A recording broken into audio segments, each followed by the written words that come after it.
Well One's Pro Show Day 4. Let's go. Yeah, it was fireworks in the final, which saw Tadej Pogačar claim not only his first win of the Tour, but also his 100th career win. Big day for him. So thanks to Garmin and Van Rysel for supporting the show. Now let's get into the action from today's stage. Katie, will you do the honours? I will. There was a 4-man breakaway, but as expected, they weren't able to hold on till the end. They were caught up with 20 kilometres to go. The action really kicked off on the penultimate climb of the day, the 1.8 kilometre Côte de la Grand-Mère. Visma had a lead-out train, which was insanely fast. Victor Campenaerts pulling his teammates along like a train. Just the speed of it was unreal. Up to 80 kilometres an hour on the downhill. It was great to see. Yeah, I love a bit of campy. There is something about him, isn't there? I know, he's very likeable, I think. Yeah, and you could see he was just giving it everything for his new team, and he really made a difference. They went on to the final climb in the end. It's 5 kilometres to the finish, so it was always going to be a big one. Really steep climb.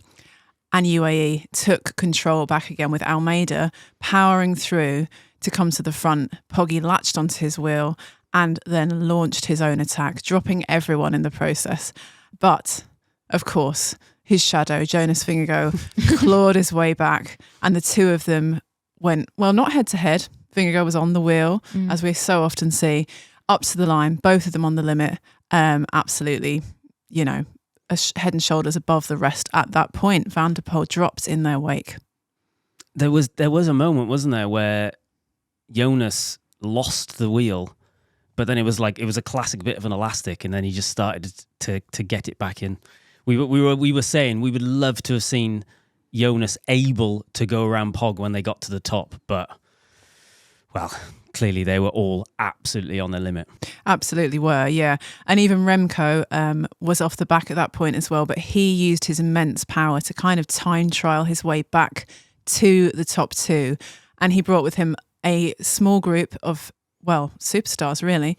Mathieu van der Poel, João Almeida and Matteo Jorgensen, and Oscar Onley of Picnic Poster now, back to the front for a reduced bunch showdown in the finale. So we moved into the Flamme Rouge, final kilometre.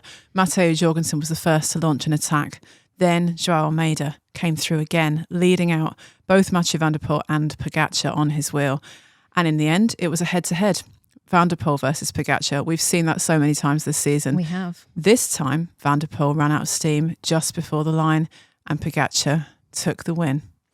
See, this is why you see those huge, unbelievably massive efforts from all of the lead-out, well, not even lead-out guys, the support riders, is they want to break your Van der Poels so that when they're in their final sprint, they run out. And then the lighter, more agile, more GC prepped riders can do their thing. Because I reckon if that finishing sprint was another 20 metres away, or more they went 20 metres earlier, I reckon Jonas would have gone around Van der Poel as well. Yeah, it was amazing to see Jorgensen and Almeida both of them playing such a key role in the finale.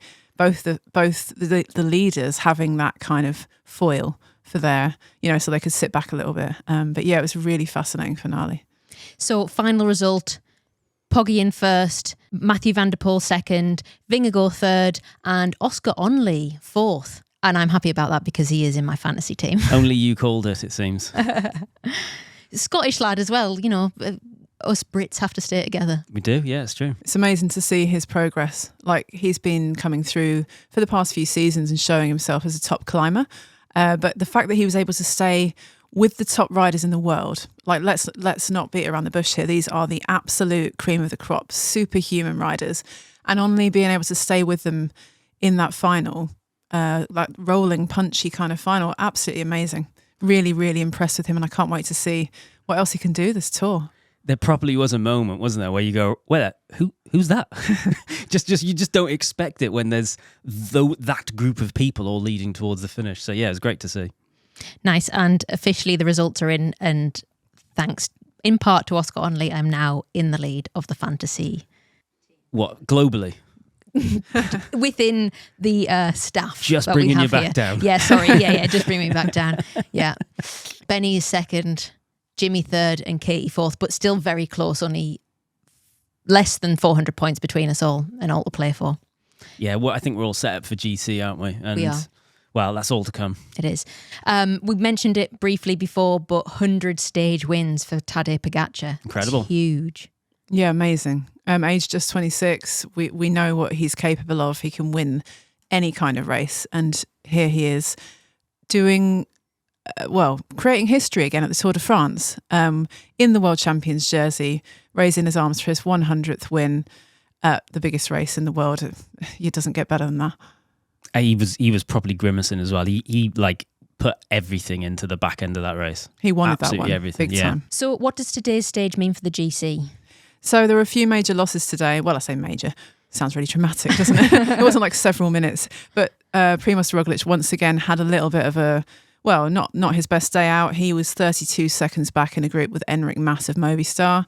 We had losses for his teammate as well, Florian Lipowitz, who everyone had kind of an eye on as, if Roglič crashes out, they've got Lipowitz still. But he was 54 seconds down, along with Buitrago from Bahrain and Felix Gall of Decathlon. And Ben O'Connor was the biggest loser of the day with 1:49 down on the group. So, yeah, not brilliant for those guys. We've seen the whole top 10 change, though.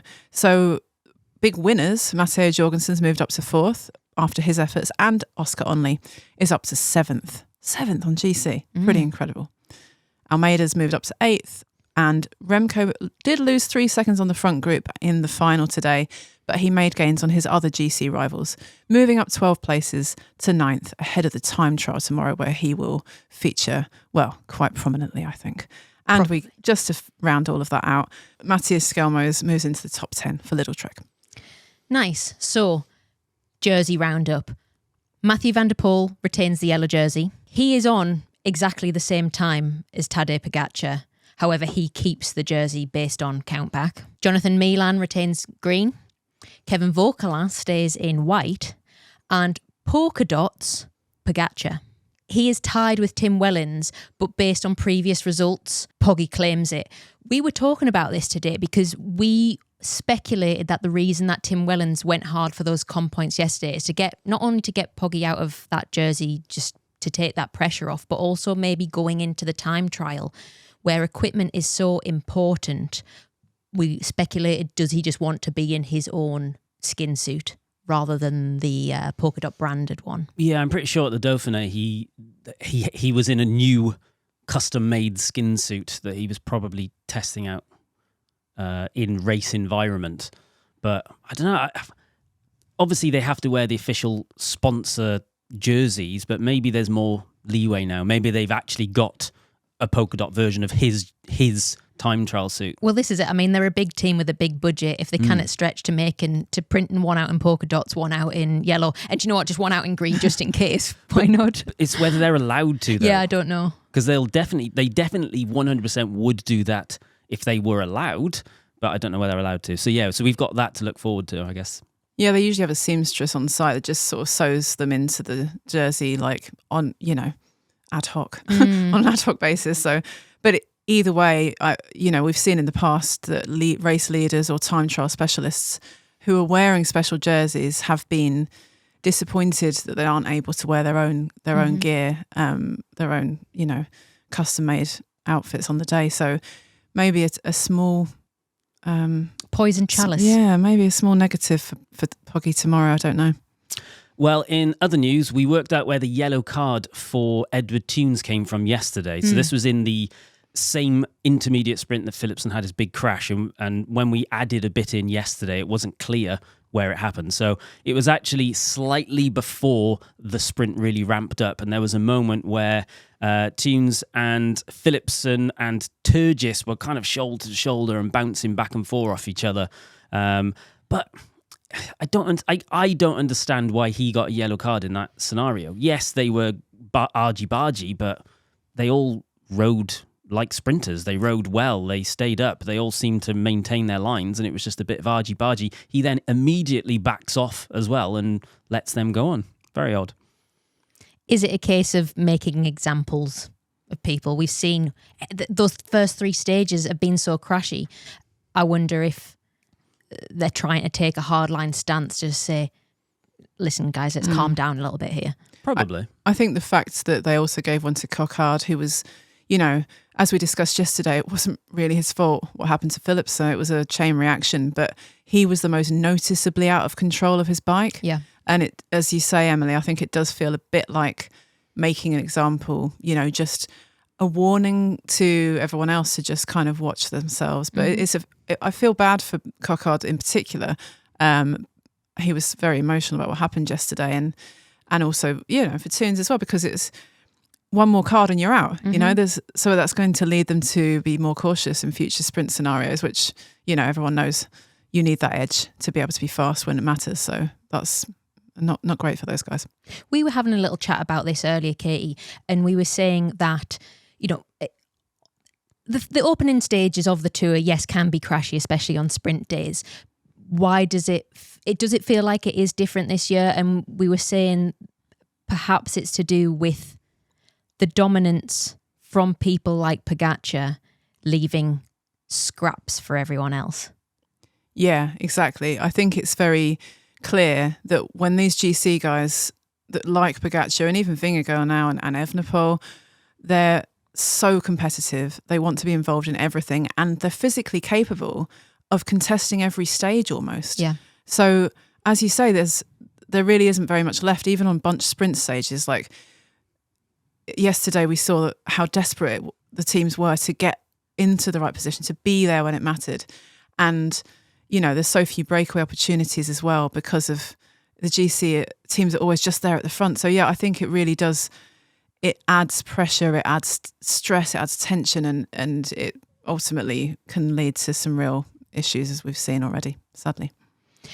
Okay, well, in other news, Philipsen is recovering in hospital after his crash. He posted a photo from his hospital bed, smiling, just about, I would say. His right arm's in a sling. His left hand was bandaged, but he was given a little thumbs up. So good to see he's starting his recovery process, and hope he will be back soon. He's probably smiling courtesy of the copious amounts of morphine that are currently floating around his body. Yeah, you see, I don't come for the tests right now. Meanwhile, the 11 bikes stolen from Cofidis have been found. Yay! Yeah, so staff found 5 of them dumped in woodlands near the team hotel, and then the other 6 were found by police near the Belgian border. So weird. Why would they be dumped? I don't know. Maybe there was only 6 people. Maybe 6 there were spaces in the car. 6 criminals, and they thought if they had 11 bikes, it would be suspicious. Yeah, perhaps. Well, all's well that ends well there. Okay, fluff up of the day. I don't know what's going on with the drivers over at Soudal Quickstep, but for the second year running, one of their team cars has ended up off the road. So last year on stage 21, we reported how a Soudal Quickstep car had collided with another vehicle and actually sort of fallen off the road 10 metres down a verge. Nasty. Yeah, they blurred out the picture, the name of the car, but it was definitely them. And now a video has emerged from yesterday's stage of them having to be towed out of a ditch after coming off the road too. So I don't know what's been put in the biddens there, but someone needs to check it out. It's been put in the biddens. Do you think they get breathalyzed, or do you think because it's technically closed road, they just go, oh, racing incident? I mean, all jokes aside, I don't think it's that. I guess it's just like, it's just manic, isn't it? It's so chaos. It's like you need a specialist license, I think, to be driving one of those cars. Well, I think they do have to do some kind of like driving test thing, or there's definitely something they do with how you're allowed to drive in those things. Mm-hmm. Yeah, there's a DS driving test pretty much, I think. But yeah, I've heard some stories about DS's driving skills or lack thereof, and it's having been in a team car in a race situation at the Tour of Britain last year. It is just like being in a peloton, like the cars jostling for position, loads of beeping, loads of insane speeds, and just it. Yeah. I wouldn't want to be one of those drivers. Yeah, I would. I think that sounds like fun. Someone bring the tow. Jimmy's stuck in the bush again. Yeah, exactly. Well, and finally, the oldest and arguably the wisest man in the peloton, Geraint Thomas, had some words of advice for the bunch yesterday after what was essentially crash chaos. It was like a game of Mario Kart. His advice was, chill the hell out, lads. So here he is speaking to Manon Lloyd on S4C, a.k.a. Do it. Go on, you can do it. Pebble. I've forgotten it. Espedwarec. Espedwarec, Welsh language channel, but they are speaking in English. Here's what they had to say. And what are your thoughts on that kind of last 10 kilometres of the race? It looked like it was pretty carnage out there. Yeah, it was always going to be the same with a headwind for the last 60k. You just cross the roads, block the roads, and just a lot of guys stressing for no real reason, and you sat behind and you're just watching them just riding into each other, leaning on each other, nearly crashing, and you're just like, boys, let's just calm down. He is proper funny, isn't he? He is proper funny. Do you remember when he won the Tour de France and he actually did a mic drop on the podium? Yeah. And they're like, oh, we need that. Don't break it, please. So he's 39. He's officially the oldest in this year's Tour. I believe so. And I don't mean that. I hope that doesn't sound, offensive. It is a statement. I think it's a badge of honour. Oh, no. But the point I'm making about him being old is he's done a lot of racing. He's done a lot of tours. He's seen it all. He's done everything. And I guess he probably doesn't fully appreciate his level of privilege in that he can be in an environment that is that chaotic and just be able to be okay with it. Yeah. Just no, just chill out. It'll all work itself out. You'll be fine. You don't need to go for that gap.